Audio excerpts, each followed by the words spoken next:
अ बाथौ खेराइ रिजर्टआव थानाय बे मोजां मोननाय गावसोरनि गार्लफ्रेन्डफोराल'सो मोननांगौ 2 लाखखौ नामा बिदिसो बे गौरां हटेलाव थानाय बे मोजां सिख्लाफोरासो मोननांगौ बाकिफ्रा मोननाङा गोरिब दुखिया मानसिफोरा मोननाङा जायफोरनिफ्राय नोंथांमोना भट लादोंमोन गावसोरनि गोसोथोनायफोरनोबा होनो हादों गावसोरनि मोजां मोननायफोरनोबा होनो हादों एसे लाजि पाप नांगोन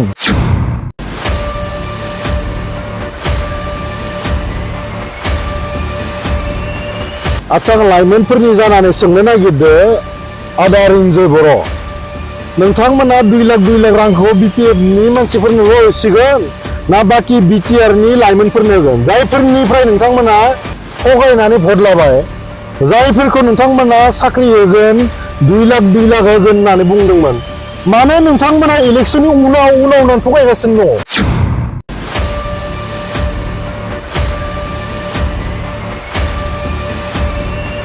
आच्छा लाइमोनफोरनि जानानै सोंनो नागिरदो आदा रिन्जय बर' नोंथांमोना 2 लाख रांखौ बिपिएफनि मानसिफोरनोल' होसिगोन ना बाकी बिटिआरनि लाइमोनफोरनो होगोन जायफोरनिफ्राय नोंथांमोना थगायनानै भट लाबाय जायफोरखौ नोंथांमोना साख्रि होगोन 2 लाख होगोन होननानै बुंदोंमोन मानो नोंथांमोना इलेक्शननि उनाव थगायगासिनो दङ इलेक्शननि उनावथ' नोंथांमोना होआबो जानो हागौ बोरैबा एमएलए देरहालाङोब्ला देरहानायथ' नंखाया नोंथांमोना खमसे खम काउन्सिल इलेक्शननि सिगाङाव जिखिना कमिटमेन्टखौ नोंथांमोना होदोंमोन बेखिनिखौ लाखि मानो माइगाब जुजाय खालामनो नागिरदों नोंथांमोनालाय लाइमोनफोरनि धैर्यखौ बारा नायनो नाङा आदा रिन्जय बर' गावखौनो इमान एक्सपार्ट साननो नाङा नोंथांमोना गारि घोड़ा लाबाय बेयावबो बुंनो गोनां गैया खिन्थु सानफ्रोमबो लाइमोनफोरखौ सेगानो जायाखै माबायानो जायाखै जोंनो दायथ' हो जों सानसे साननैयावनो सेक्युरिटि खालामनो हागोन मानोसो थगायबाय थादों नोंथांमोनालाय बे जे माने टेट पास खालामना थाबाय माब्ला होगोन साख्रिया जोंखौथ' बुंदोंमोन साख्रि होनो हायाखै होननानै जोंथ' साख्रि होदोंमोन बै समाव नोंथांमोना लाइमोनफोरखौ मिसलिड खालामबाय सरकारावथ' नोंथांमोना दङ होदो साख्रिया माबार बोरो 2 लाखा बोरो जों नै भिडिअ मोनगासिनो दङ गावसोर माने रानलायना जानायावसो बेस्थ गावसोरनि मानसिदो गावसोर पकेट गुदुं खालामनायावसो बेस्थ बाकी लाइमोनफोरा लाइमोन नङा नामा बाकी बर'फोरा सेंग्राफोरा बर' नङा नामा बाकी बर' सिख्लाफोरा बर' सिख्ला नङा नामा अ बाथौ खेराइ रिजर्टआव थानाय बे मोजां मोननाय गावसोरनि गार्लफ्रेन्डफोराल'सो मोननांगौ 2 लाखखौ नामा बिदिसो बे गौरां हटेलाव थानाय बे मोजां सिख्लाफोरासो मोननांगौ बाकिफ्रा मोननाङा गोरिब दुखिया मानसिफोरा मोननाङा जायफोरनिफ्राय नोंथांमोना भट लादोंमोन गावसोरनि गोसोथोनायफोरनोबा होनो हादों गावसोरनि मोजां मोननायफोरनोबा होनो हादों एसे लाजि पाप नांगोन दुखिया मानसिफोरखौ इमान थगायनो मोना गोरिब मानसिफोरखौ थगायनो मोना लाइमोन सेंग्रा सिख्ला बिथांमोना आसा खालामनानै नोंथांमोननि खोथा लानानै नोंथांमोननि फेसबुक लाइभखौ नायनानै भट होदोंमोन होदो दानिया मानोथो गावनि बंस'ल'सो मानो लाइमोन सेंग्रा सिख्लाफोरखौ नायाखै मानो सम गैया होनाय कुनु थान्दा गैया टारगेट गैया बोरैबा बिथांमोना एसेम्बलि इलेक्शनखौ बारहोनो हायो नामा बिथांमोना जुदि सेकखौ प्रिन्ट खालामनो हायाखैबा जोंनो हो दायित्वखौ जों लाइमोनफोरनो राननो हागोन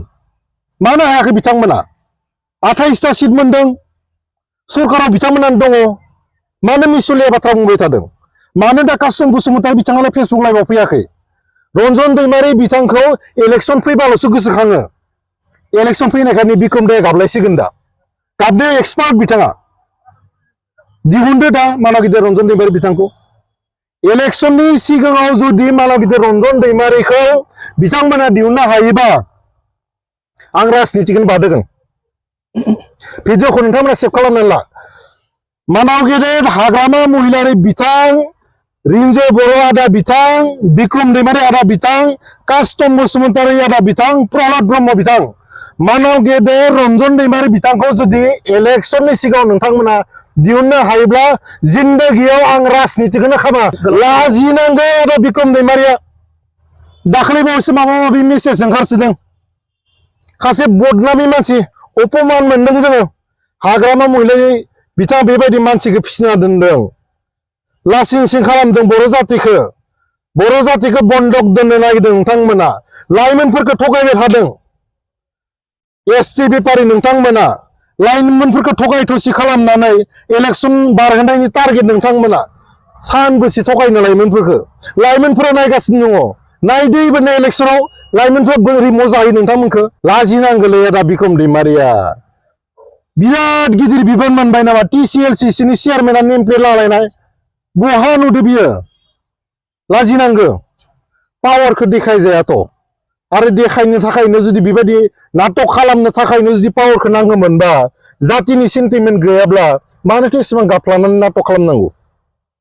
जाबाय दे बहुत जाबाय नोंथांमोननि नाटकआ गोबां जाबाय बांबाय नोंथांमोननि नाटकआ मोनसेल' बाथ्रा लाइमोनफोरखौ थगायनायनि फिथाइखौ नोंथांमोना मोननो थांगासिनो दङ नैबे इलेक्सनावनो मोनगोन आरो बिक्रम दैमारि नैबे इलेक्सनावनो मोनगोन लाइमोनफोरखौ थगायनायनि फिथाइखौ नैबे इलेक्सनाव मोनगोन